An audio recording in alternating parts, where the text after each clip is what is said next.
We were here from day one. We moved out to our first house here in 1988, I think it was.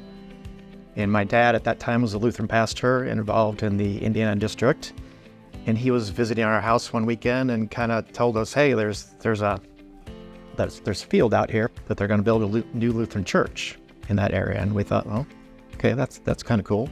I guess at that point in time, they called the church planter, Bill Schmidt, and he was involved in a Bible study at Trinity that I was involved in, and he kind of went around, talked to various people and asked, hey, we're thinking about starting a new church in this area. We need some new people to get this new church planted and started. Would you guys be interested in helping out?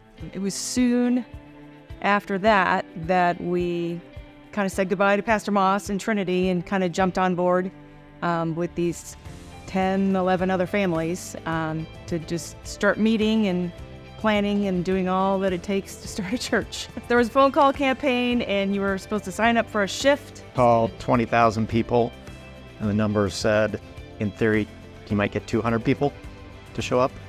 And so we signed up for our shift, and of course, there was a ice storm in Indianapolis. And we had the first service, I think we met, people were parking in the parking lot over at Ace, and the chairman of the congregation was driving a bus back and forth between the parking lot and the Annex to bring people in. It was raining, and we had to put wood down so people weren't going to get muddy shoes. It was a whole thing. But everybody was all in. At the very beginning, with so few of us, everybody was doing everything. So I remember gathering around somebody's dinner table and just folding the bulletins for the first week, and everybody participated. So everybody was happy to see each other each week, and you're singing the same song, but it's in a smaller group. It's not using an organ, you're using a piano. I mean, it still had all the important aspects of it, but it was still also, it was just very welcoming. So in 1990, when we moved here and joined Holy Cross, it was amazing. I was super content and thought this was the perfect place. There were a lot of young families here, which is, you always say look for a healthy church, you see lots of kids, and there were a lot of young kids, and so we just didn't have a school, and we had a lot of people asking about it, and then we had someone volunteer that would start it. There was a need, and we had someone willing to lead. And Nancy Riemann. Nancy had a passion for opening the preschool. We borrowed money.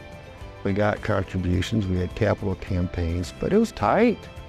We had big decisions to make, like, do we spend a little more money to grow preschool? Do we spend a little more money to, help with the church? We actually took money and paved the parking lot because it was more accommodating for people to come. I remember driving to Fort Wayne because buying supplies and having them shipped was so expensive, and there was a big education store in Fort Wayne, so we got all of those and brought the construction paper and the blocks and all the things.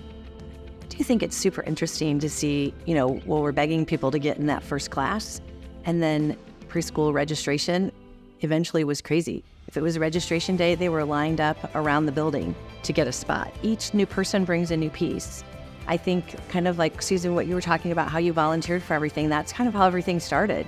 I mean, everybody was willing to take a role here and there, and so then you just wake up and we're at 600. I don't know how that happened, but what is that, right? God equips the called, he doesn't call the equipped. So our what we're supposed to do is grow his kingdom, and what a great way.